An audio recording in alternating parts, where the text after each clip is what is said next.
Fields?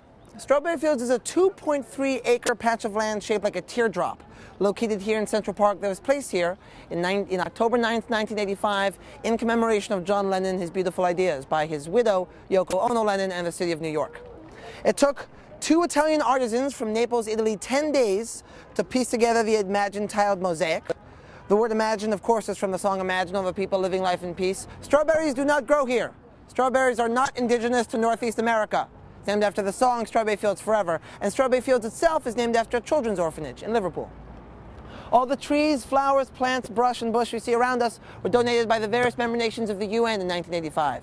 There are 163 of them then, there are 191 of them today. As each one joins, they've donated a tree, a flower, brush, essentially turning this into a literal international garden of peace. Before Strawberry Fields was placed here, Central Park wasn't really all that safe. It was coming back from the 70s and 80s, the early 80s, when it was really down in the dumps. It was just filled with crime and disease and muggers and rapists, and you wouldn't want to walk through here on a gorgeous April day like today. And they weren't exactly sure how to clean it up.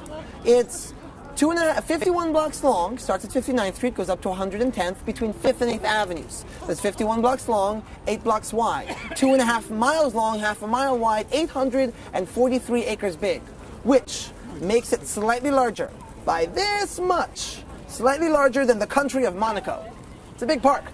And they couldn't pick it up and clean the entire thing. It's enormous.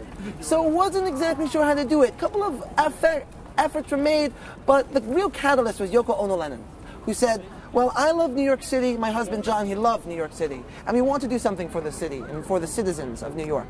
And she donated an amount of money to create Strawberry Fields, got the ball rolling. Diana Ross followed by building some playgrounds on the Upper West Side, and eventually the efforts coalesced into the Central Park Conservancy. They're a volunteer-run organization that keeps the park clean, safe, and it absolutely shows. It's really beautiful. Central Park is just absolutely gorgeous, and New Yorkers love it very much. It really is an international garden of peace, Strawberry Fields in specific, and the park at large. This is also a place where New Yorkers come to in times of sorrow and solace, to find other New Yorkers, just to be with one another, to cry on each other's shoulders, light candles, recite poems, or sing Beatles songs, John Lennon songs.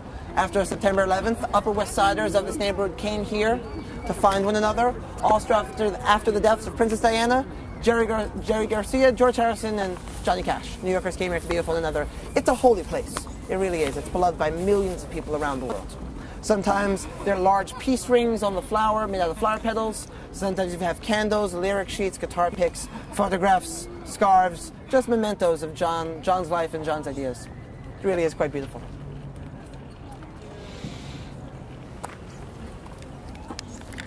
With sunglasses